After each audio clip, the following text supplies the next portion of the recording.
students have worked incredibly hard on these theses, and so we're excited to see their final product. Just to give you a good sense of how the structure of this will go, the student will present the thesis for roughly 25 minutes.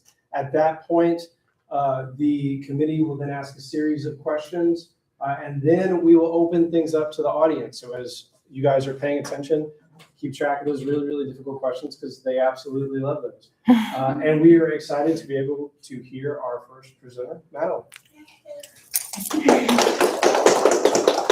Okay, so thank you guys so much for coming out. So my topic is on breaking a broken cycle, changing the outcome of public education. So the idea is that if students are leaving the education system uneducated, meaning they can't apply critical thinking skills or they can't apply the knowledge that they've learned, then they're going to raise children and inspire future generations to do the same thing. And it's creating this cycle that is not beneficial to society. So how are we going to break that? So raise your hand if you have ever attended public school. Okay, now raise your hand if in that model, okay.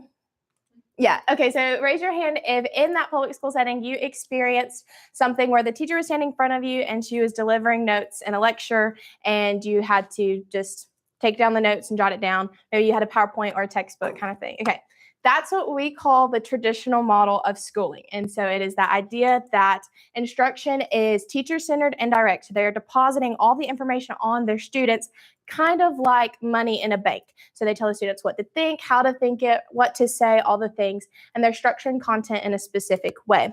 This can lead to passive or frustrated learners because there's this idea that there's a bell curve or a perfect student or group of students who are sitting in front of you being receptive to this information. However, students have a lot of outside factors that influence their behavior and who they are in the classroom that a traditional model of schooling kind of overlooks because it's not taking them into account because you're just presenting this information, the same information, to all students and expecting the same outcome. So how did we get to this model? So let's look briefly at the history. Hopefully I can cut this down like I'm supposed to.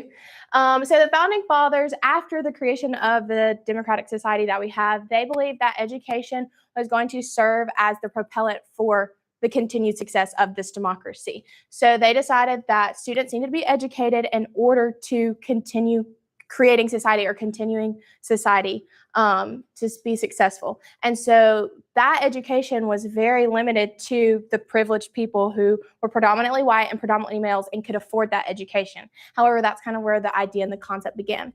And then we have this lovely man whose name is Horace Mann. And he created what's called the Common School movement, and that was in the 1830s. And it was this idea of public education that would be funded by the state through taxes, and that everybody, no matter who they were or where they were, would have access to this education. And that idea was the betterment of society. Now, if you think like Little House on the Prairie, then you're kind of thinking like that's kind of what it started out as. There was one house for all the children, all the grades, and all the ages. And so that has continued to evolve more into what we see today, where you have different grade levels, the breakdown of students, and then multiple schools in the county, kind of depending on all the other factors the government decides. And so then we make this jump to the 1980s, which I know is a really big jump, but there's this report called Nation at Risk, and it was an evaluation of how are schools doing in propelling students to be successful in society. And the results were not that good. Based off of the SAT scores and the academic testing that they looked at, it showed that students were not going to be successful. We were not going to be able to globally compete with people like Japan and China in terms of mathematics and success and in terms of like job and engineering. And so that created this really big push that we're continuing to see today with the overemphasis and a focus on academic testing and standardized testing. And so this traditional model that started with the Common School movement because you had one teacher and all these students has continued on today in order to push the content. We have so much content we have to deliver that the teacher is the one responsible for delivering it to the students and all the students. And that traditional model or that direct teacher-centered approach was the most effective in delivering that because of how much content they had. So That leads to the argument that I'm proposing today. So schools and teachers specifically have the ability to teach and grow and influence the children in their classroom to be future leaders, to be future contributors to society. But with that, they also have the power to destroy a student's confidence or limit their success or even like fail to develop a student. And so we don't want that to happen, but this emphasis on standardized testing is creating environments that are doing more of that limiting students and limiting their creativity than expanding them and helping them grow, specifically in public schools.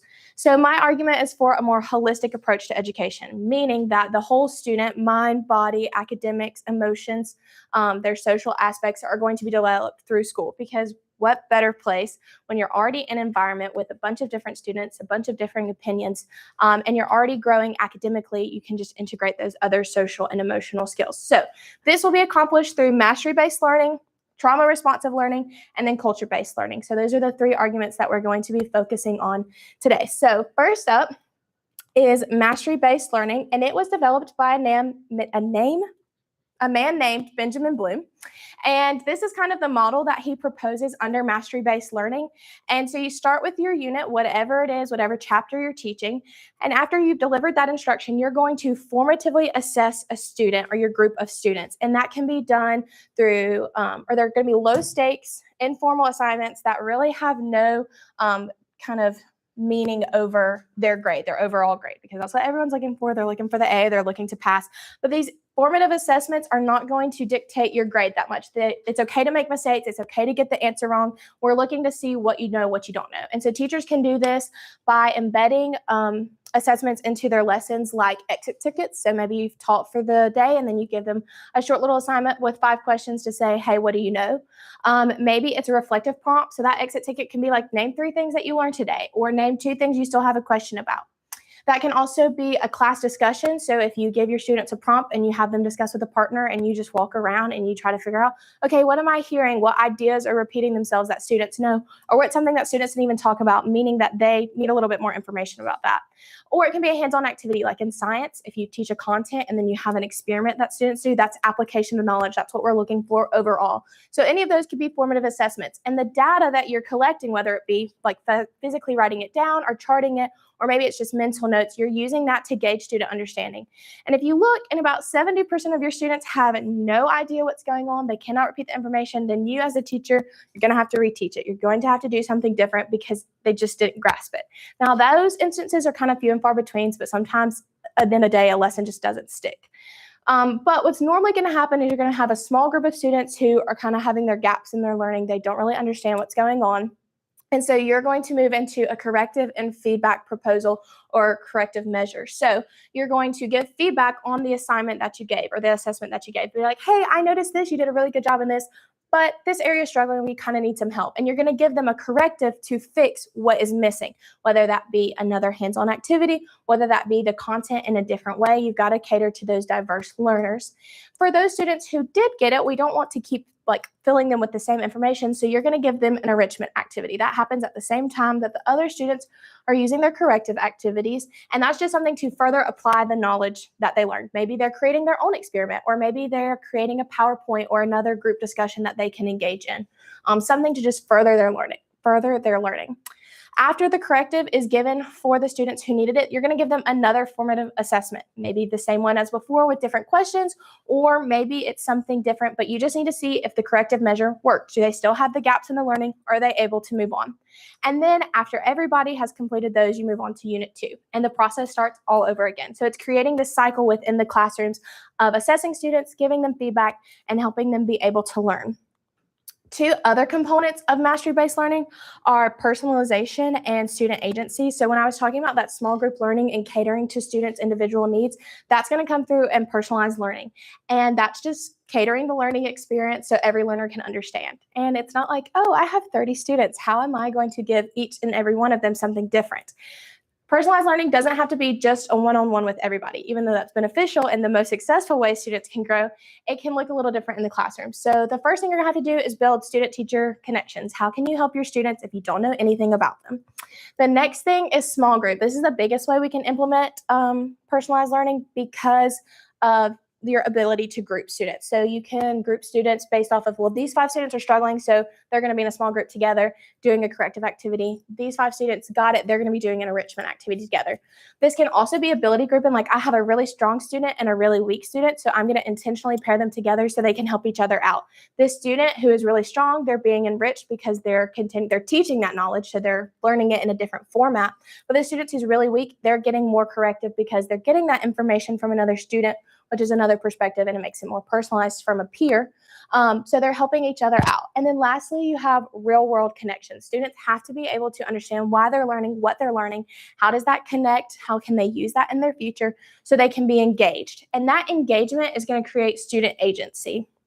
And that happens when students are given a voice in their learning, meaning they get to choose, they get to be a part. They're not just this passive recipient who's letting this information being deposited on them. They are seeing the information that's being presented, they're interacting, they're engaging with it, and they're going to take it further on in their academic career. So in the classroom, this can look like letting them pick their research topic, picking the books that they read, creating discussion questions that they have to answer through class. When they get to pick something, they are going to be more involved in the process to see the end result. This can also be as simple as letting students decide if they want to work in partners or not.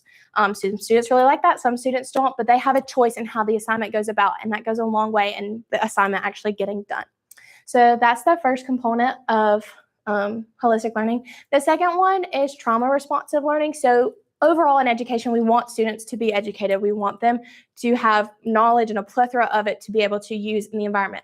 But in order for that to happen, we have to protect our learning time. And there is just an increase that teachers are noticing of disruptive and poor behaviors in the classroom. And so there's a connection between the behaviors that are happening in the classroom and the outside experiences of students. So looking at some of these statistics, focusing on the 2 out of 3 school-age children experience one traumatic event. They can also be called adverse childhood experiences. That's a new term that's coming out. And that is really anything that is putting that child in adversity. So that can be parents being divorced. That could be a really stressful morning. It could be a car accident. It could really be as simple as like their dog dying, which is really sad, but because they're young and they're not fully developed, processing emotions and figuring out how to overcome those traumatic experiences are much more difficult for them. And those directly affect the behaviors we see in the classroom. This is just a small list of things that can happen once a student experiences traumatic events. But things like anger, aggression, or like controlling behaviors, like this has to be perfect. We just think, oh, well, that's just the student. No, there's a reason behind that. There's a cause behind that. And so things like this are influencing what is happening in the classroom, and they ultimately affect learning. So how do we combat that? How do we help that? First, we have to be trauma responsive. And in order to do that, we have to realize and recognize what is happening in students. So teachers ultimately need professional development in this field. About 1 out of 3 teachers feel prepared to handle poor behaviors or disruptive behaviors in the classroom. So that's not really a lot when you're looking at a whole school system. And so they need to know, what does trauma look like? How does it affect the child? How does my interaction with them further affect that relationship? So we need to realize the trauma, be aware of what's happening to students, and then we need to recognize what that behavior looks like in the classroom. I can be aware all day long that, oh, these students really don't have a good life or a good home life. But if I can't recognize that this student's behavior is directly because of that trauma that they're experiencing, then it does nothing for me to be able to help that student. Once we recognize those behaviors, we can respond, and we can respond restoratively with practices that build healthy behaviors, build healthy relationships, and a sense of community to address what they're doing. And so it's not the idea of, oh, well, you're really going through it, so let's just, give you a lollipop and go home. But we're helping them take responsibility for their actions. We're helping to implement changes. And ultimately, we want to prevent the behavior from happening again. Giving a student silent lunch or sitting them out from recess for talking too much is not going to do anything from stopping them doing it the next day. In fact, you might even encourage them to just do it again because they're already mad and they already don't get what they want. So once we respond to students, or when we're responding to students, we want to avoid re-traumatizing them. And this is kind of where that lollipop mentality comes in. The research is there, the awareness is there in schools that, this increasing factors of trauma or these events are happening in students. And so they're like, oh, well, we don't want to hurt them. We don't want to upset them or hurt their feelings. So, we're just going to calm them down and send them back to classroom with a lollipop.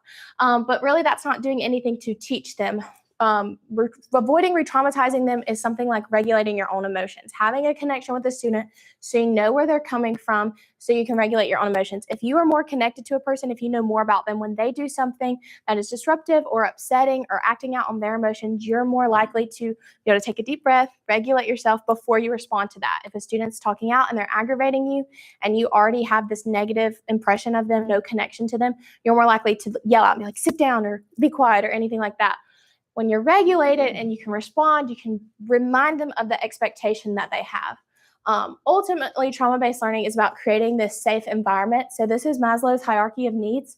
And it's basically just saying that if the bottom needs aren't met, you can't make it to the top. And so the top is self-actualization. So the desire to become the most that one can be. That's self-betterment. That's that critical thinking, that application of knowledge that we're looking for children to have. But if they don't have food, water, or even in the second level of safety, then they're not even going to be able to make it to the top. So the idea is focusing on their safety, letting them know that it's okay to make mistakes, and helping them learn even though they're battling things at home. And so the third component is culture-based learning, and that is the kind of the newest phenomenon, I would say, of the three that's coming about. So it's an educator's ability to recognize cultural displays of learning and respond with knowledge that's going to help scaffold content to make new concepts and new connections. So this kind of ties back to that mastery-based learning of how can I personalize information. First, you have to know your student and be aware of them, but ultimately you want to tie in their culture. So what does that look like? How do you do that? You got to be trained in it. It's one of those things of like, well, what even is culture? Or how do you do that in the classroom? So students or teachers need to know how different cultures present in the classroom. How do they affect instruction? And so that can be between communication, that can be behavior, that can be background knowledges. The experiences children have outside of their classroom can not only be traumatic, but it's also based off their culture. The biggest example for background that I think to give is that if I'm from the farm and I know all there is to know about dirt and soil and everything, and I come into the classroom and that's what we're learning about, I've got it. That teacher, everything she says, it makes sense to me. But if I live more in the suburbs or the city and I've never heard these concepts before, that's a part of their culture, their upbringing. And so there's going to need a little bit more of a connection or a bridge that needs to be built to get them from where they're at to the content that they're experiencing. This can also look like communication or behavior. So some cultures, for them, they are silent and reserved and they don't make eye contact. That's how they show their engagement in the lesson. Some cultures are like, no, you have to be right there in the conversation. You have to constantly be showing and responding by talking. And in the classroom, depending on what the teacher is looking for, those constant interruptions or not even making eye contact can show disruption behavior or could be disruptive, or they can show that the student's not engaged. So you have to understand a student's culture and what they're experiencing in order to see how they're presenting in the classroom, because their behavior may not even be communicating what you think it is.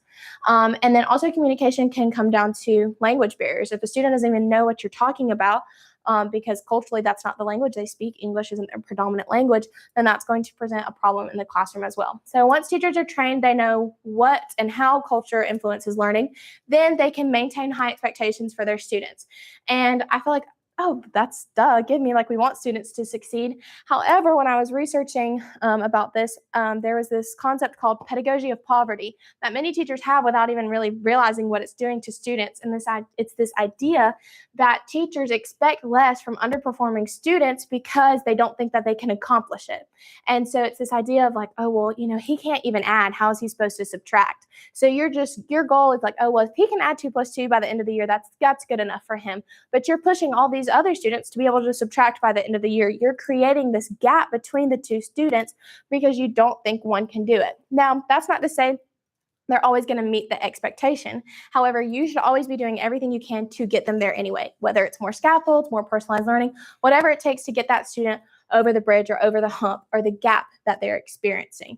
And so your behavior for your student is driven directly by your expectations. So that kind of goes back to that trauma responsive teaching. If you're always thinking less of that student, or you're always not expecting high or having high expectations for them, then you're more likely to lash out at them when they're not doing things because you're already looking at them in a negative or less than light. And then lastly, in the classroom, this ultimately looks like developing relationships. Once again, how can you help your students if you don't even know them? And then creating your own classroom culture. So yes, students have outside experiences that they bring in, but there also needs to be an expectation or an environment that they're constantly entering inside the classroom. And so you want to integrate universal elements of culture in your classroom. So this can be different perspectives. This can be different books with different characters, diversity, differing opinions instead of always, maybe having your perspective. This is where classroom discussion. Things like holidays, we kind of always celebrate the mainstream ones in schools, but this can, we have different students with different cultures, different backgrounds. So that can also look like including them in that process. So how do you go about doing something like this? First, you've got to be consecutive. All three parts work only when they're done together. And that's the biggest thing with holistic learning is some students we're in this increased awareness of trauma. So maybe we're just going to implement trauma responsive skills, but that doesn't work because you also need mastery-based learning and you need culture responsive teaching. So they all three have to work together in a long-term approach. This is not going to be, we tried it for a year and it didn't really work for us. It's not that easy. There's also not a set of you do A, B, and C and expect the same thing to happen. It's going to look different for different schools, kind of depending already on where they're at. And so you've got to be willing to give it the time and the efforts over more than just a year period of time.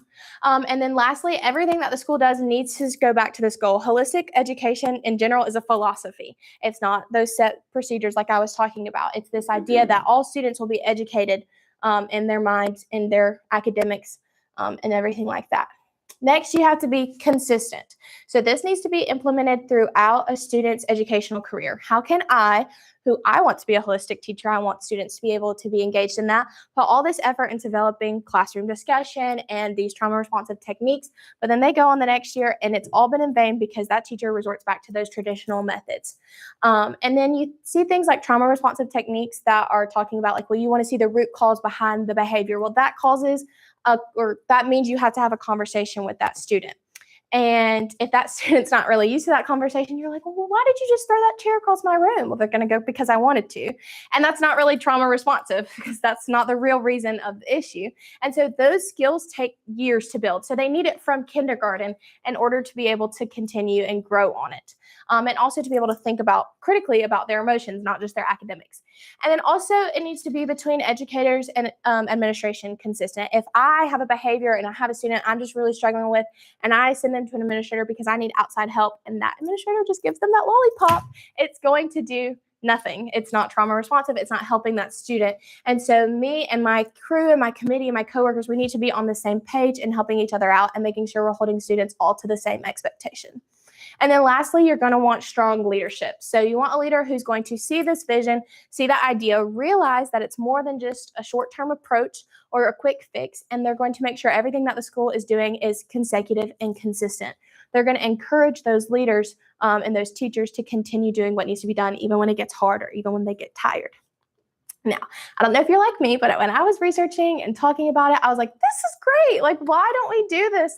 And also everything that I've read about, I've experienced here at Faulkner. And so I'm like, okay, maybe I picked the wrong topic. Maybe we're already doing it. And then I get in the field and you're like, that was not very trauma responsive. That did not help that kid at all, actually. So it's like, why don't we do this in the classroom, or why don't we have this in schools? So the first thing, it's kind of a big branch, but it's adaptability. It's going to take time. Teachers are going to have to be trained. Those trainings take time, and then they're going to get those practices, go try to apply them in the classroom, and it's not going to work out the first time. And so then you have to go back and do a little bit more follow-up training, a little bit more extensive research or resources. And it can't just be, these are all these great strategies, you go implement them in the classroom. Teachers need people who are going to come in and help model and help show them. If we have to model for students what they need to learn, then teachers need models themselves. And so that means the policies that teachers operate under and the things that teachers do in the classroom are going to have to change. And there's this mindset of, well, that's not what I signed up for, or this is not what education was 5 years ago or 10 years ago, and we need to go back to the way it was. Children's lives are changing, they're adapting, and so we have to change with them. We can't change what culture does or what society and families do, but we can change what happens in the classroom. So we have to be adaptable with them. And then lastly is funding, which is always a big issue, one that I didn't dive too much into because I start using big words and I'm just like, sure, that sounds great. But ultimately, funding is based off evidence that your strategy is working, evidence that students' needs are being met by the resources that they're being given by the government. And it can be really difficult to base or judge emotional intelligence and social skills. It's just kind of like, how does that look? I, as a teacher, can say you've got it, but another teacher may say something different, or, just being able to effectively say, well, these are the emotions I'm feeling today doesn't really judge if you're emotionally intelligent and able to regulate your emotions. So having something that is harder to measure makes it more difficult to get funding for. But despite all of that, our students deserve the very best. It's 21st century America. Going to school is a requirement by law. And we were founded on this idea that society's betterment is based off the education that they receive. And so this overemphasis and constantly pushing standardized testing and negates the social ties and the cultural ties that students have that shape their learning abilities that are outside the classroom. And so if we let students leave the system unable to critically think, unable to adapt to their surroundings, unable to apply knowledge, then we're creating these generational cycles that are affecting society. And that's why we need holistic learning in schools. Thank you.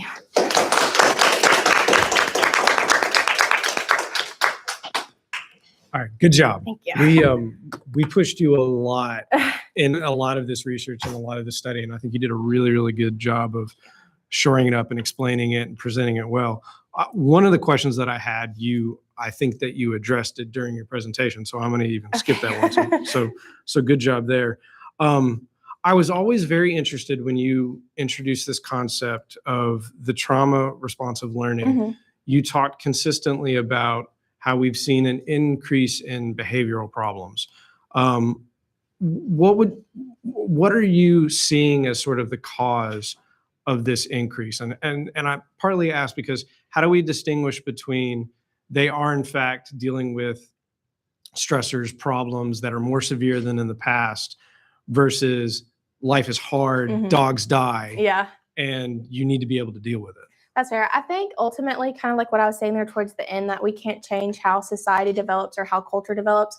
I think we do see, like, one of the statistics that I had that I'll go back to is that 11% of family members, or like only 11% of children, are with both their biological parents. And so I think that is kind of a big factor or a big reason that we're seeing some of the behaviors that we're seeing. There's this idea of like traditional home life is changing. And so the things that they would be getting, the emotional regulation for your dog dying, they're not getting at home. And so it's coming to schools and it's impacting what's happening in schools.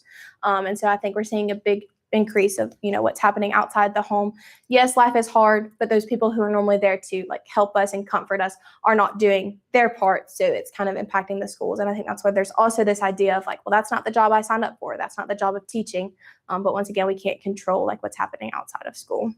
Okay. And so as part of which you mentioned it a little bit, as part of this responsiveness, what role does punishment take into it?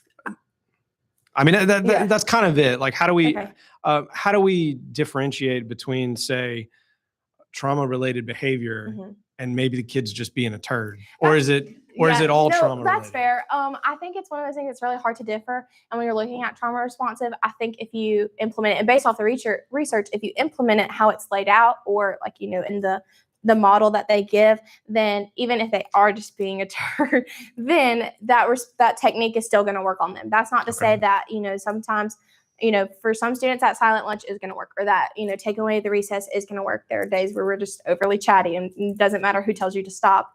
But even being trauma responsive in terms of giving a consequence versus a punishment. And I think the tie there, based off like the connotation of the word, is that a consequence is going to directly affect or impact the action that was had. So in my paper, I track this comparison of walking in on a student vandalizing property by like drawing on the walls or something.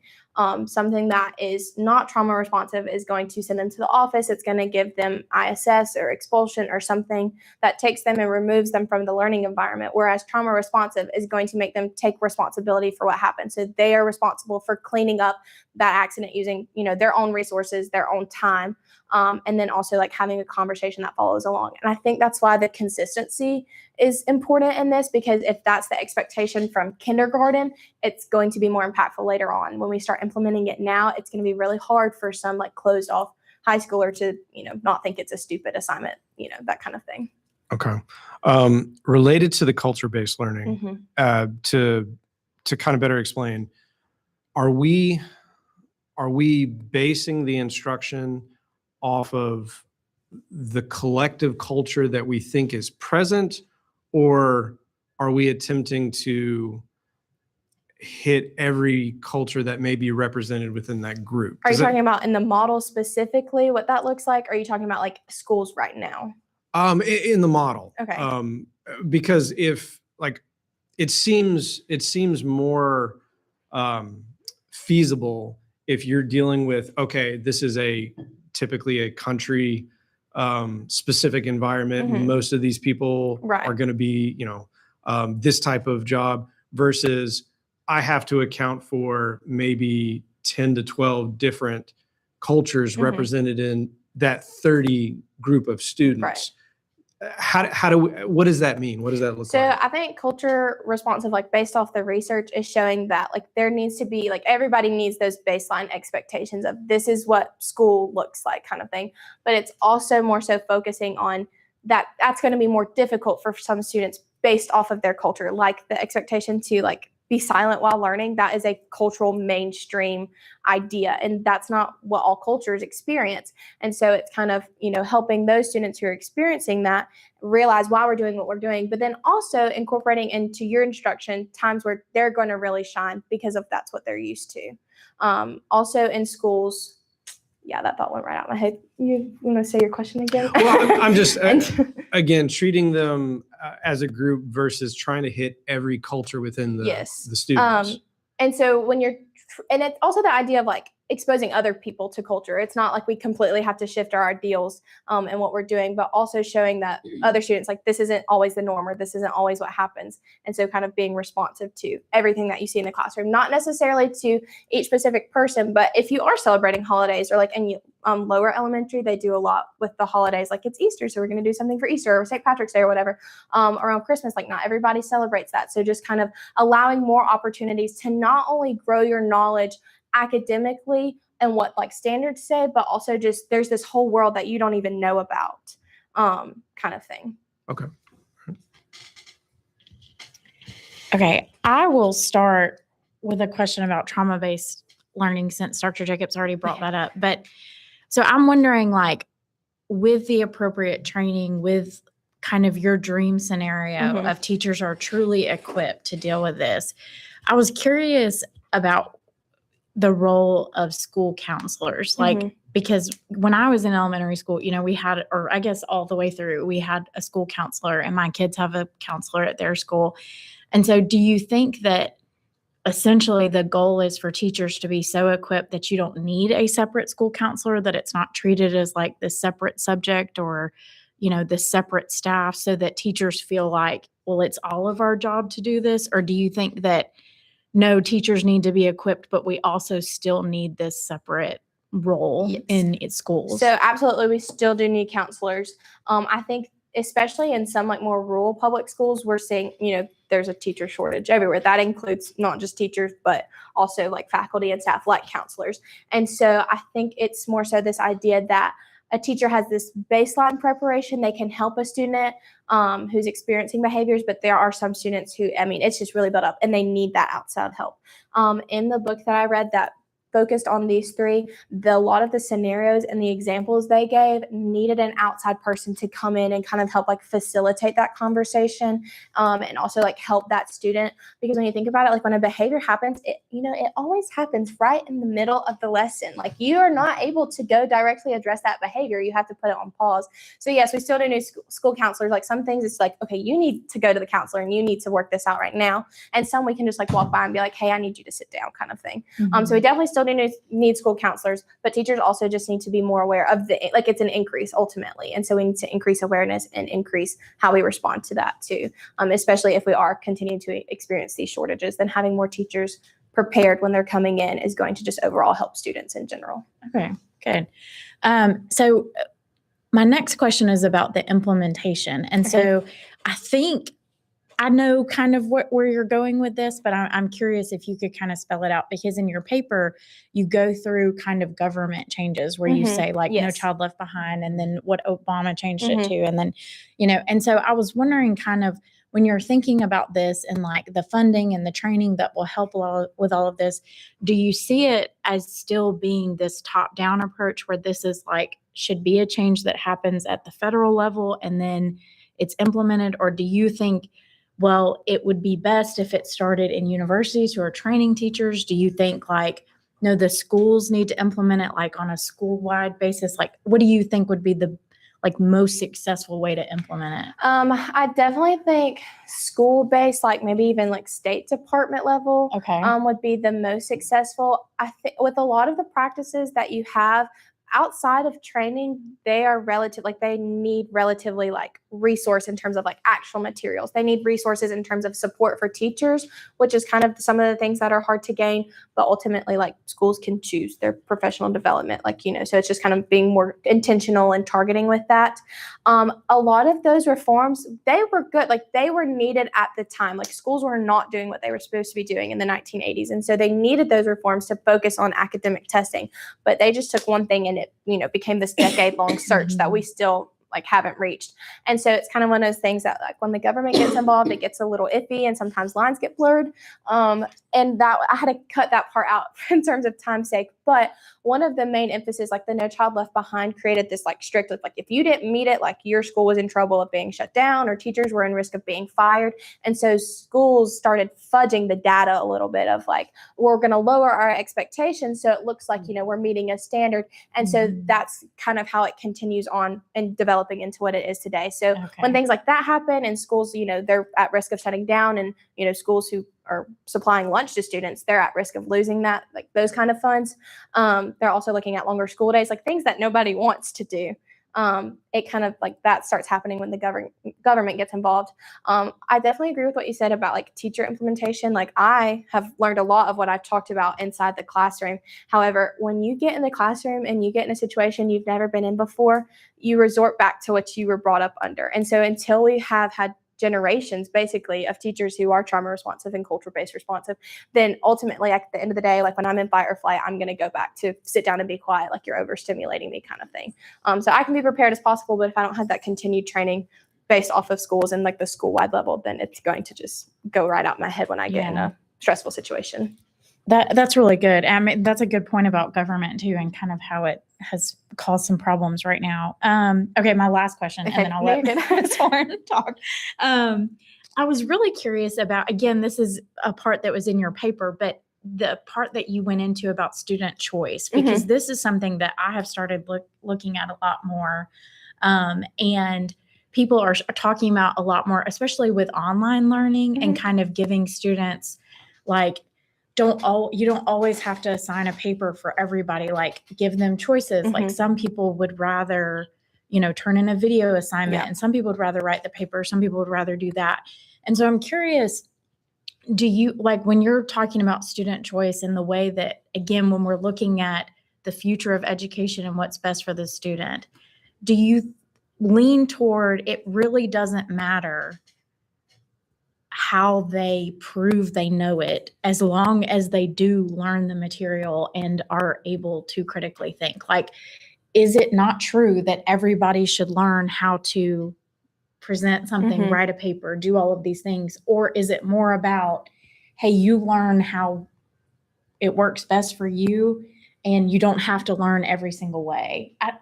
And that's really more of your personal opinion. Like, what do you kind of lean toward? I think it falls somewhere in the middle, kind of like that idea that like everybody has to make some sort of expectation. But ultimately, when students go to choose a field and they do choose a job, they're going to choose what's comfortable for them, what they know for them. And if there are certain things like, presenting a PowerPoint, like you can make that, like, I just think of great books. Like we had student choice in choosing our questions. Like we had to read the assignment that was a part of the class, but we got to choose our discussion. And that created a lot more involvement because it's like, oh, it's my question. I want to know what the answer is. But at the end, we had to make a PowerPoint, especially towards 4 and 5. Like that was just the like some things do need to be taught, like technology skills and, speaking out loud. Like, because especially if they're never challenged or they're never pushed and they always do what's comfortable, then it's going to create this, well, I'm kind of scared to take risk, or I'm never going to choose something are not going to go for a job just because I don't have this one skill. So we do want diverse students. But also this idea that like if there's constantly a struggle, if you're constantly forced to do the same thing that you don't want to do every day, it's going to increase this engagement. And then you get to the point in March and like students are totally checked out and you've got a month till testing. So anything to kind of like loosen up the environment a little bit, make it more fun, because there's this idea that like school has to be rigid, and that's part of that expectation that I was talking about. So I think it does fall somewhere in the middle. Like there are skills, like people do need to know how to write a paper. You do need to know how to consolidate your ideas and how to present them to others. But it's not always this, it has to be the expectation for every single assignment kind of thing. Good. Thank you. Thank you. All right. Well, first of all, thank you. Well, thank That you. was absolutely lovely. Thank you. Very well done. And I wish I could say I don't have any questions. But I don't want to get you that excited. I do. I just have a few though. You mentioned at the very beginning in your introduction and also in your paper, you made this statement about schools saying they have the powerful ability to teach, influence, and grow citizens, but they also have the power to destroy confidence, limit student potential, and fail to meet the diverse need of students. Okay, wonderfully said. You have just completed, what was it, 8 weeks, 9 Yes, weeks ma'am. in the public school system. How has it changed your thoughts on this statement? Are you now going, oh yeah, I was correct, I believe everything I said, or maybe I was a little bit too quick to say some of the things I said? And be explicit, what do you think? I mean, did you see the ability to teach and influence, and did you see the failure to meet diversity? Yes, so I still stand by my statement 100%. Okay. Some of the examples I have are not necessarily from my first placement and internship, but kind of some of my first experiences or just placement in general throughout here. I had one teacher where we just she gave a worksheet and then she would throw the worksheet away because it was just busy work. But everything was based out of the textbook, and it was that sit down and that be quiet. And it's just I'm bored sitting here. There's no way that they're not bored either. And so this idea that is hindering those students. Social studies and science, even though they're being cut in terms of time that we're teaching them, they are some of the ones that integrate that ability. It is so easy to talk about cultural things in social studies, and it's easy to have those hands-on activities in science. And so things like that are being cut and that are taking away, they're limiting students' creativity. It's also limiting students who might be interested in that field, their exposure to it before they even get a job or before they even go into the field, because they never knew it was there. So I do stand by my statement 100%. I think it also shows that students who drop out, you're well, what made you? It's most of the time it's that one teacher, they just were constantly on them. They were not helping them. They couldn't grasp material. They felt like they couldn't do it, and nobody was there to tell them that they could. And so they just dropped out. But it's also the same with those really successful people when they come back at graduation and they're what got you through it? It's that one teacher, man, she was amazing. And she did everything for me, and she made sure I knew that I was loved and I was cared for. And so I think you have the two extremes of students who experience that. So no, I do stand by my statement. Well, good. Okay, and I want to make sure I wrote this down correctly. When you were speaking about mastery-based learning and how it's done, and after the formative assessment, did you say 70% or higher? If they did not do well, then that's when you would go back? Yes. Okay, 70% to me, would you not go back for less? Because I was going to say, consistently through your paper, you talk about the few. It's all about the majority and how well they do, and it's the few that are left behind. But to me, wow, that's kind of opposing. I agree. I agree, because it's just one of those things of that's 70% is average. So if you can say your class is average, then you don't have time to waste on going back, which is the unfortunate reality sometimes. The idea with mastery-based learning is that the longer you implement it and the more familiar students get with, you actually create more time for yourselves because students are engaged. You're not having to fight those behaviors constantly that take away from instruction. So yes, as much as I'd like to say, even if 5% don't get it, then go back and reteach kind of thing. But I think that's also where that small group comes in. If you do have, but it's 70% if they don't get it kind of thing. But you still want to tackle that small group. And I agree. Okay. All right. I think this is my last question. Okay. No, you're good. You referred to Benjamin Bloom, a wonderful man. And he was. He was fantastic. A lot of great things. And that's why I'm focusing on your mastery more than anything else. So you mentioned him, and obviously the whole segment about what he said, but you're also aware of Bloom's taxonomy, Mhm. right? And so you have gone through this journey of researching and presenting, and so you've learned a lot, Mhm. and obviously you're going to remember a lot of this, and obviously you understand this, okay? So, but we also know with Bloom's taxonomy that there is a hierarchy. Mhm.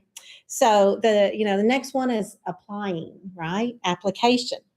So my question is, you are going to be a classroom teacher, aren't you? Yes.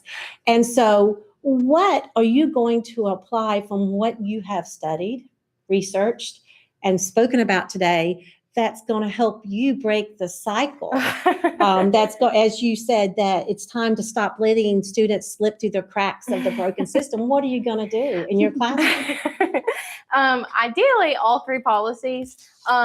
Really, based off of my last placement, I really like middle school, and I really like social studies. Not necessarily like the content, but like I said, the ability to integrate that cultural responsive. Like, it's, in my opinion, it's not easy in general, but of all the subjects, reading and social studies are going to be where it falls. You can read about different things, different perspectives.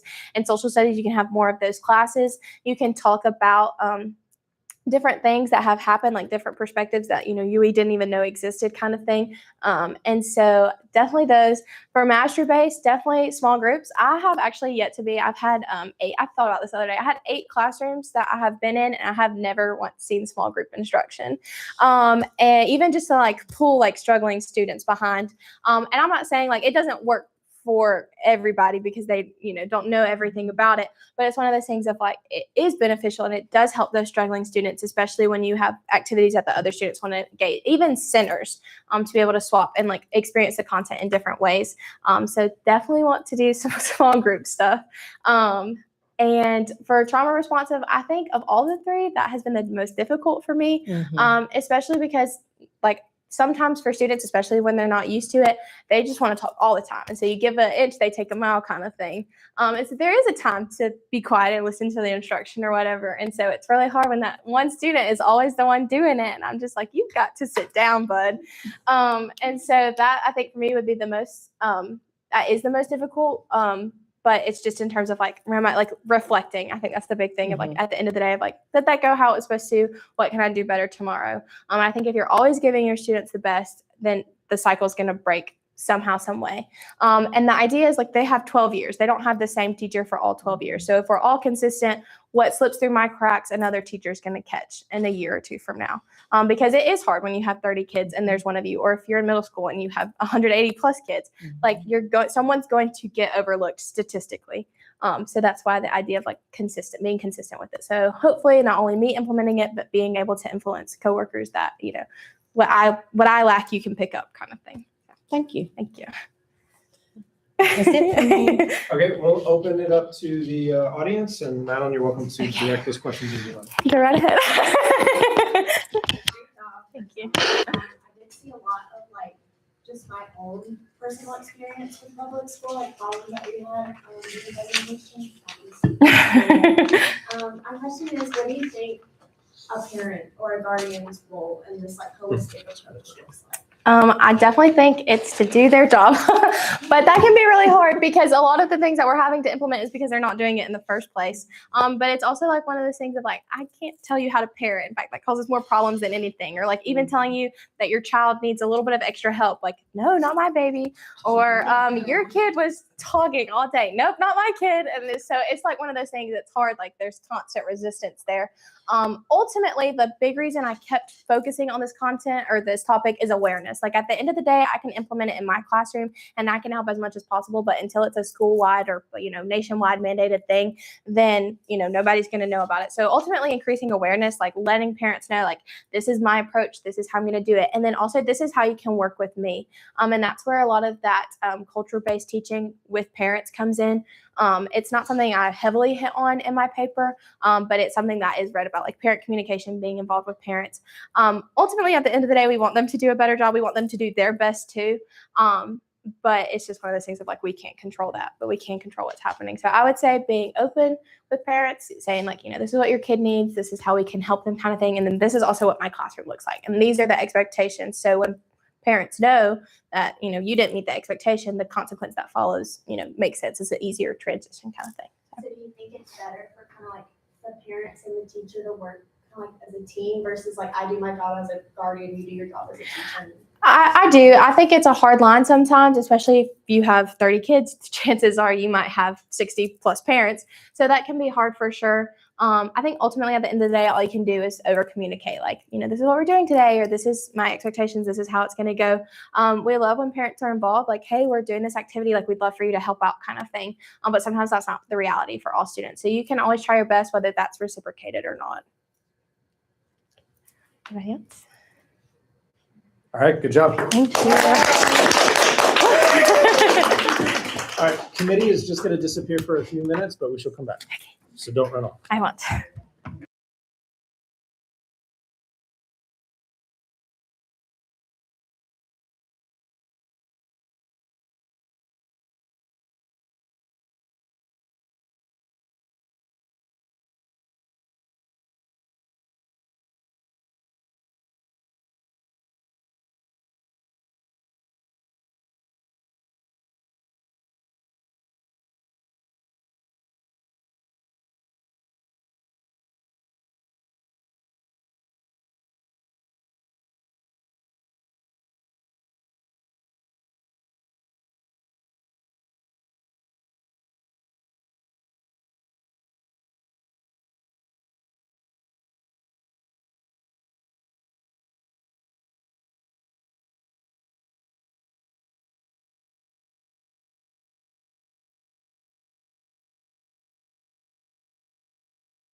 one really, really good GB tradition that we have is at the end of every GB class, because of the nature of the program, the students in the class get to say meaningful things, mostly meaningful things. Sometimes it's inside jokes, but mostly meaningful things to their fellow students. And so the faculty want to be able to do this as well. So, Madalyn, your steady enthusiasm and courage to learn have fueled our conversations and sparked others' passion to learn.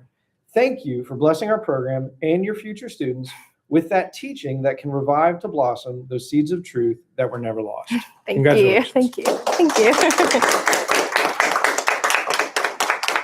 We're going to do exactly what Jade wants us to do. Okay. I wanted to be the outlier.